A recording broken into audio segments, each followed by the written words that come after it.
अजमत साहिबा देखिए देखिए, मैं आपको बता रही हूँ, ये चालाक लड़की और इसकी माँ दोनों सिर्फ और सिर्फ पैसे के लिए यहाँ आई है। इन्हें तो सिर्फ अब्बास और इस हवेली का जुनून है और कुछ भी नहीं।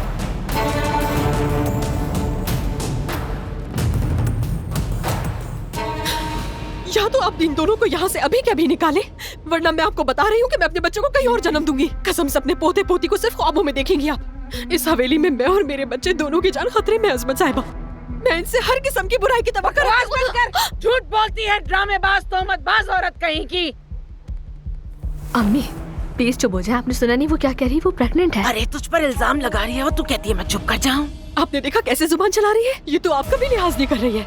देखिए आपके होते हुए भी ये मेरे साथ किस तरह बात कर रही है। अजमत साहिबा, मैं और मेरा बच्चा कहाँ जाएंगे? बस बहुत हो गया, तुम लोग अभी के अभी चले जाओ और अभी फौरन मेरा घर खाली कर दो। कितने बेगैरत लोग हैं, बेशर्म, बदतमीज। छोड़ दो हमारा पीछा, इस हवेली से निकल जाओ। बस करो, ये तमाशा बहुत हो गया, मैं बर्दाश्त नहीं कर सकता। अब बस बहुत हो गया।